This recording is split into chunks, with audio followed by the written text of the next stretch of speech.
Kicillof, qué honor volver a recibirte en casa un año más tarde. Gracias, muchas gracias. La verdad que sí, que venir acá siempre a Mar del Plata, siempre para mí es una satisfacción, una cosa linda que espero además en el año, porque ya es una especie de tradición que incluye una parada acá en tu programa. Así que bueno, ya lo hemos convertido en una suerte de dispositivo que se va repitiendo. Hablábamos el año pasado del modelo en el cual nos estábamos introduciendo vertiginosamente y se ha profundizado. ¿Cómo lo podés explicar? Mira, en primer lugar quiero decir que desde el punto de vista profesional, viste que a los economistas los joden mucho porque nunca le pegan en las predicciones, en las proyecciones. Yo tengo que lamentar que como economista hemos pegado todas, pero son todas malísimas. La verdad que el problema, y yo también revisaba ahora algunas de las cosas que decíamos, no solo el año pasado, sino en campaña, en los primeros meses del gobierno de Macri en 2016, ante cada votación de leyes espantosas como el pago de los buitres, como la reparación histórica falsa, como el blanqueo de capitales, como los presupuestos. La verdad que lamentablemente, inexorablemente, si vos bajás los salarios, subís la tasa de interés, abrís las importaciones, ponés las tarifas por el cielo, no puede andar bien la economía argentina. Y es no de manual, digamos, de sentido común. Hoy estuvimos reunidos con empresarios a la mañana en un desayuno muy populoso. Vinieron expresiones de todos los sectores que tienen producción acá, desde el turismo, a las madereras, al puerto, a las navieras, a la construcción, a los metalúrgicos.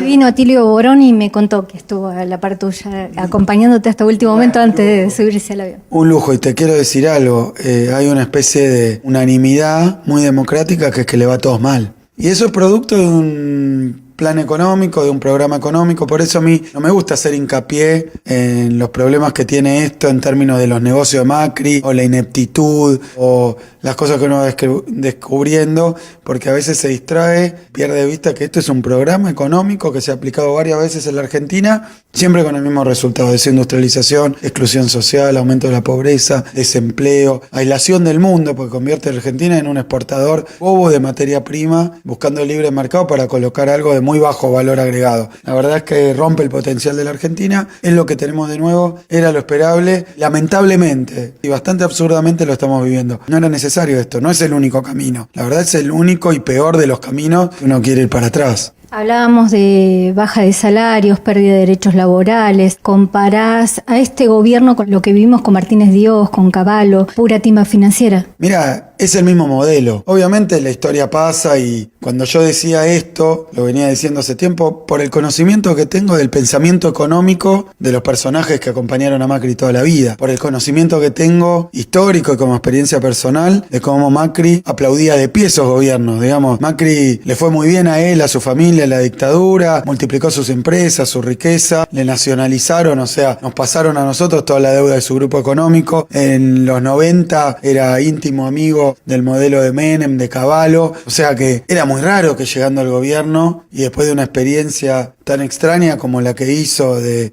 buscar esos expertos en marketing para embellecerlo, Durán Barba, para mentir alevosamente, que cambiara de idea. Vino a hacer lo que siempre creyó, que es muy malo para todos, menos para el grupito que él representa. Y la verdad a mí también me gusta aclararlo, porque yo te digo, le fue mal a las pymes de todos los sectores, le va mal a los restaurantes, le va mal a los paradores de playa, le va mal, pero hay algunos que les está yendo extraordinariamente bien, y no hay que perderlo de vista. Y creo que el saber, digamos, de nuestra sociedad, el saber popular, dice: gobiernan para los ricos. No es todos los ricos, pero sí un sector que siempre se ha enriquecido, la timba financiera, el sector energético ahora también con estos tarifazos dolarizados, y obviamente los grandes exportadores de materia prima sin elaboración. Esos son los tres ganadores. No es el campo, porque los pequeños productores, tanto los del interior del país, uno podría mencionar sector por sector, desde la caña pasando por el tabaco, yendo a los cítricos, yendo también obviamente al Alto Valle del Río Negro, las frutas, y pasando también por los productores lácteos, los tambos. Va todo mal. Aquel que produce para venderle al mercado interno. Aquel que trabaja. Y bueno, después lo que hacen siembra directa, los pools de siembra, eso le va bien, las grandes extensiones, los grandes exportadores, las comercializadoras de grano, que son todas extranjeras, menos una. Cada vez más materia prima, menos valor agregado. Bueno, eso es un carácter, me parece, estructural de lo que va generando este modelo. Pues yo te digo salarios bajos y vos decís, bueno, la gente no llega a fin de mes. Desempleo, pierde el laburo. Te digo tarifazo, bueno, los costos se van por el cielo, no se pueden pagar. Genera por un lado la penuria de las familias, pero por otro lado la imposibilidad de producir. Te digo aluvión importador, entrada indiscriminada de importaciones, bueno, funde nuestras producciones. Estas son las medidas que vemos en la macro y que van pegando la coyuntura y que generan la malaria que hoy vemos en el país. Pero también tiene efectos estructurales y son básicamente dos. Por un lado, se van cerrando negocios, se van cerrando, acá nos enteramos de Sanela, se van cerrando todos los días empresas, el capital nacional, las pymes que trabajan para el mercado interno van fundiendo la industria. Nos vamos quedando sin industria. Y eso significa estructuralmente empobrecer a la economía en términos de primarización. Lo único que termina haciendo nuestro país es algo que no disgusta a los que planean un mundo muy desigual, es ser un proveedor de materia prima para los países centrales, que después además, como pasaba en la época del gaucho, ¿no? Que exportábamos el cuero y le comprábamos las botas hechas con cuero argentino. Y la verdad que el cuero lo exportabas a 1 y la bota la pagaba a 10. Entonces la fuente de riqueza está en otro lado. Pero además el endeudamiento externo es también un elemento estructural de este modelo. Me hablabas de cómo todo esto lo vimos en la época de la dictadura y cómo se vuelve a votar a la misma gente, cómo hemos perdido la batalla cultural entonces. Mira, lo relativizo porque 2015, cuando Macri gana la elección... 600.000 votos. Claro, la verdad que para un gobierno que llevaba 3 periodos... Es primera vez en la historia argentina, un gobierno que es despedido con una Plaza de Mayo llena, primera vez en la historia argentina, no es que ni por un golpe de Estado, ni por un golpe de mercado, ni adelantamiento electoral, termina el gobierno, se entrega la economía funcionando, con problemas, como siempre en la Argentina, con cosas... Con una estadista, claro, mujer, al frente del país. Regional, bueno, todo eso, entonces yo diría, sí, ganan por muy poco las elecciones y lo ganan con todas las trampas, lo ganan haciendo trampa. Porque en el sistema democrático mentir para ganar una elección es hacer trampa. Y me parece que eso es un poco lo que hoy podemos atestiguar. Que este malestar, esta angustia, esta pérdida de derechos, este deterioro, está expresando a nivel de las conciencias los arrepentidos, los enojados, los decepcionados con Macri, los que lo votaron, digamos, porque creo que fueron estafados en su digamos, buena voluntad. Le dijeron, bueno, yo siempre digo... Estafa electoral, ese es otro tema. Porque cuando llega Néstor Kirchner al gobierno, del total de personas en edad de jubilarse, solamente 2/3. El 66% cobraban una jubilación y era 150 pesos. Cuando terminamos el gobierno con Cristina, eso llegaba al 97% y era la jubilación más alta de América Latina. ¿Qué les dijo Macri? Y bueno, yo te voy a subir la jubilación. Hay que ser muy cínico, hay que ser muy mentiroso y hay que haber orquestado un sistema de engaño masivo y de manipulación para que un tipo como Macri, que en realidad ha sido siempre contratista del Estado, asociado a las peores estafas, ya no electorales, sino económicas, a actos de corrupción, bueno, eso pareciera el tipo que venía a traer el bienestar, la transparencia, la pobreza cero. La verdad que uno dice, nos olvidamos de todo, no, yo creo que hubo un sistema muy bien orquestado, una economía que después de 12 años venía andando con sus más y sus menos, con lo que le faltaba, pero con relativa estabilidad, siempre mejorando un poquito, y bueno, y muchos pensaron que eso no estaba en juego, que no se iba a perder, que no estaban apostando todo, sino que era, bueno, vamos a probar con esto, un cambio, a ver qué pasa. Y resultó que el cambio era un aluvión de desastres. Y me parece que ahí hubo un trabajo milimétricamente planificado. No es que uno le puede echar la culpa a un laburante que tenía laburo, le iba bien, se iba de vacaciones, tenía el auto capaz, digamos, bien pago, y le decían, bueno, y no te voy a cobrar el impuesto a las ganancias. Dijo, y bueno, todo sigue igual, además unos mangos más, ¿por qué no? Y tiene razón, lo que pasa es que obviamente ahí había un implícito que nadie decía, o que decíamos nosotros solos, por eso lo bautizaron como la campaña del miedo, nos descalificaban, nos perseguían. La mentira como verdad, esta posverdad, esta porquería en la cual nadie juzga la mentira que se ha hecho, se ha encarnizado, pero cuando vemos ese debate presidencial, vemos que todo lo que dijo Macri era mentira. Lo que dice hoy y todo lo que dice Vidal, pero eso es un trabajo que se ha hecho para simplificarlo. A mí es algo que me interesa muchísimo, que me desvela, digamos que... Vos venís de familia que sabe de psicoanálisis, de terapia, porque la gente quiere la verdad o quiere la racionalidad, ¿importa o es para pagar las cuentas a fin de mes el resto del tiempo o es todo emocional? A mi terreno, porque yo estudié en la Facultad de Ciencias Económicas y había una carrera que se llama Administración de Empresas que tiene toda una línea que es el marketing. El marketing. Que bueno, que a mí yo no tengo nada contra el marketing y me parece muy bien, nada más que yo en ese momento bromeando lo llamaba garketing, porque decía, bueno, ¿de qué se trata? Y bueno, un poco de engañar al consumidor, ¿no? No le decís todo lo malo que puede tener, bueno, le decís, che, ojo. Vestís la caja del producto para venderla, le ponen los mejores colores. Linda, claro, y peor, si tiene algún defecto el producto lo ocultás, si el producto no tiene virtudes, te conseguís un futbolista popular para que te lo venda, o sea que son muchos mecanismos por los cuales las empresas privadas a veces te enchufan porquerías. Yo lo veo también con mis hijos cuando ven, qué sé yo, alguno de esos canales de dibujitos, ven una publicidad y le ofrecen una pista de auto bárbara. Y después si te convencen o convencen a algún pariente que se la compre, vienen, es chota, se rompe. Pero bueno, la publicidad es fantástica y divina y está muy bien, se trata de eso. Ahora, lo que a mí siempre me resultó notable de este grupo que hoy está en el Poder Ejecutivo y con posiciones de gobierno, Cambiemos, el PRO, es que dijeron, bueno, acá la novedad es el marketing político. O sea, que reemplazaron las tradiciones políticas, la ideología, los valores, las tradiciones, la historia política argentina por el marketing político. El marketing es vender un producto, en este caso un candidato.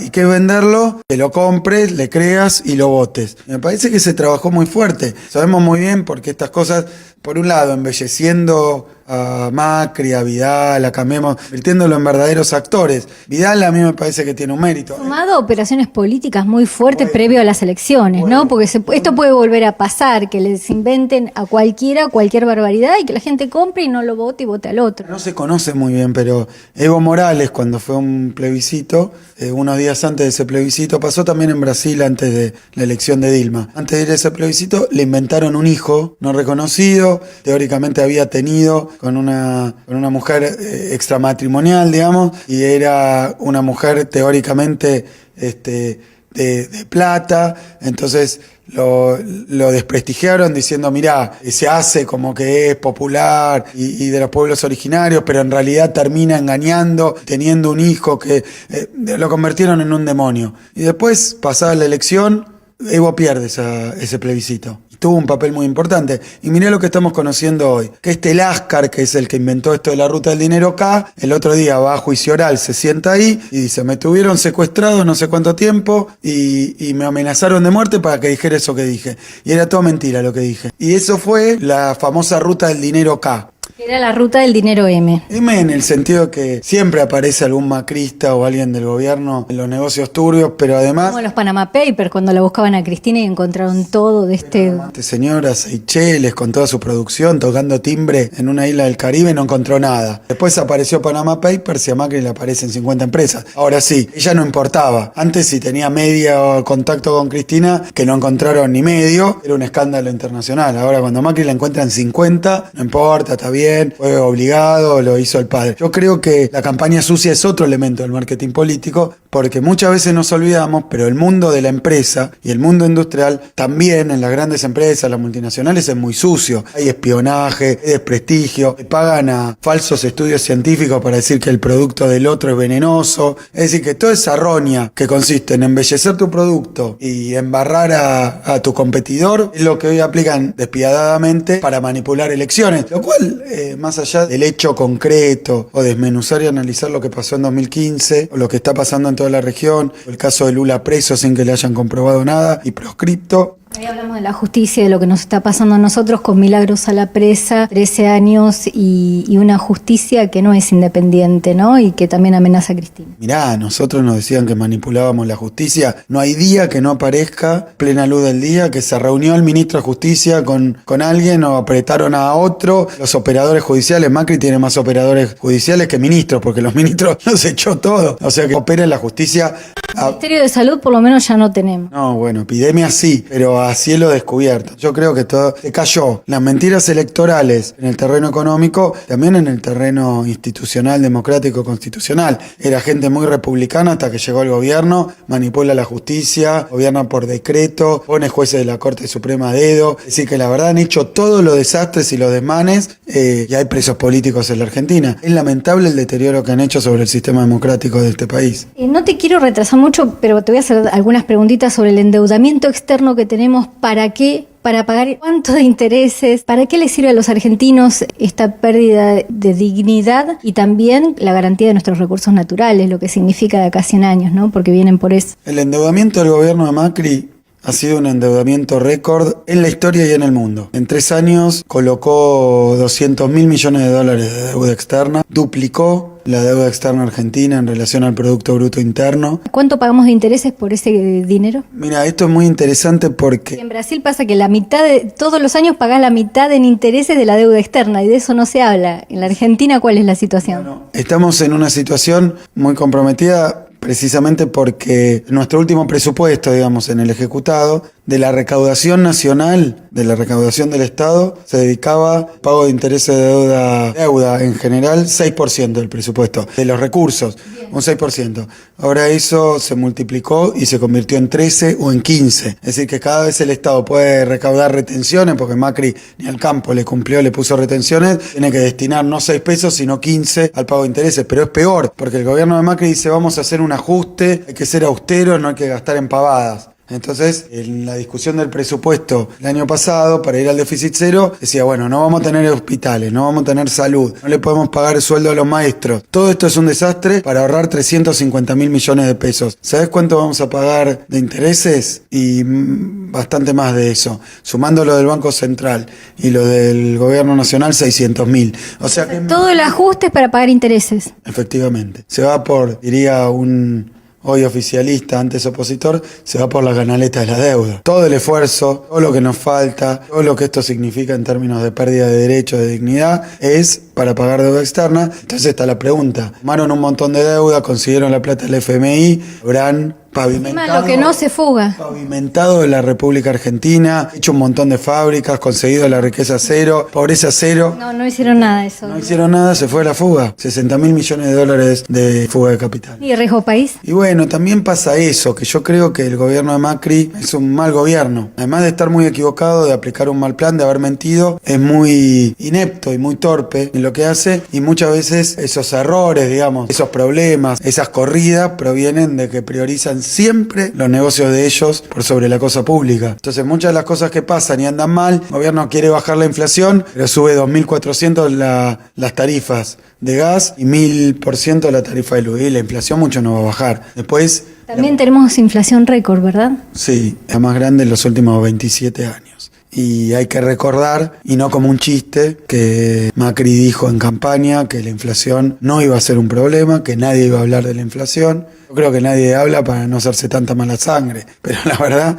es que destrozó todo. Hoy el INDEC dice que tuvimos 47 inflación. 46,7 de inflación minorista, digamos, la que vos pagás, pero 73 de inflación mayorista. ¿Esto qué quiere decir? Devaluaron, es decir, que los precios, los costos mayoristas de los insumos subieron más o menos en línea con la devaluación, que fue el 100, subieron 73, y los comerciantes no pudieron trasladar, aunque la inflación fue fantástica, fabulosamente grande, no lo pudieron trasladar a los precios. ¿Para qué significa? No se vende. Porque la gente no tiene guita, entonces se están fundiendo todo nuestro tejido industrial y productivo, como están generando problemas acá con el turismo, con obviamente los productores de frutas y verduras, con todo lo que es industrial, textil. La verdad que es una catástrofe. Yo siempre digo que mi optimismo, el optimismo y la visión optimista que puedo dar es que esto que nos está pasando no es porque pasaron cosas porque hubo una lluvia o una tormenta mundial y porque el pobre Macri hizo lo que pudo, o porque tenía una pesada herencia, qué sé yo, tendrá la pesada herencia del padre ese que tiene, pero no es un tema de la política económica que vino a solucionar problemas. Lo que está pasando acá es que las decisiones que toma Macri son malas, el plan de Macri es malo y genera estos resultados, con lo cual si uno modifica ese programa económico y lo apunta en otra dirección, se pueden solucionar, no inmediatamente, no todos los problemas, pero hay cosas que son gracias adicionales y un poco necesarias. En ese sentido, yo soy optimista porque la responsabilidad de lo que está pasando es de Vidal y es de Macri y su política económica, que los beneficia a ellos pero a nadie más. Entonces lo que yo digo es que si cambia esa política económica y la situación va a mejorar, no va a ser ni un alivio inmediato ni va a ser fácil recuperar muchas cosas, pero si el gobierno deja de lastimar a la gente y dañarla y hostigarla, obviamente va a haber un alivio. ¿Cuál sería la forma de salir? ¿Se las vas a decir a ellos? Sí, se las digo desde ya.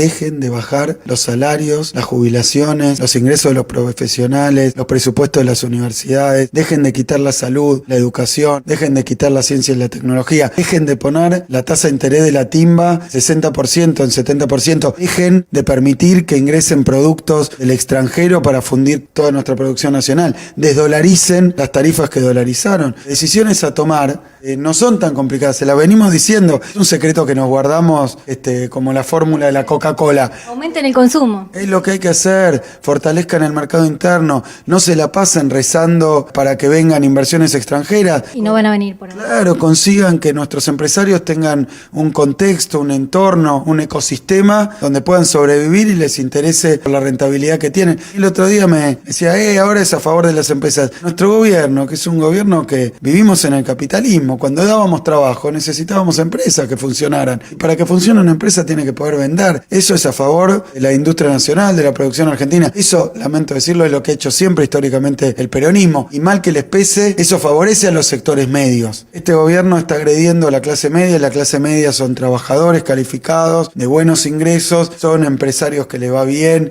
son científicos que ganan buenos sueldos. Esa clase media es lo que este gobierno quiere erradicar, porque piensa en un país donde haya una oligarquía, una élite que le va bárbaro y todo el resto en unas condiciones de semipobreza permanente, de semidesempleo permanente, de precariedad total, como efectivamente y lamentablemente le ha pasado a otros países que solo se dedican a la extracción de productos primarios para colocar afuera en la propia América Latina. Pero ese no es el modelo que necesitamos para la Argentina y no creo que nuestra sociedad permita que eso pase. Bueno, esperemos que nuestros conciudadanos tengan conciencia de clase, pues somos todos laburantes, y reflexionen sobre todo esto que nos has venido a decir. Muchas gracias, sé que ahora tenés una cena también con dirigentes y te van a atacar por todos lados, así que lo mejor, y en este proceso ya vendrás a visitarnos si sos candidato definitivamente a gobernador o no, supongo. Mira, lo primero que voy a comprometerme es a visitarlo de nuevo, sea lo que sea,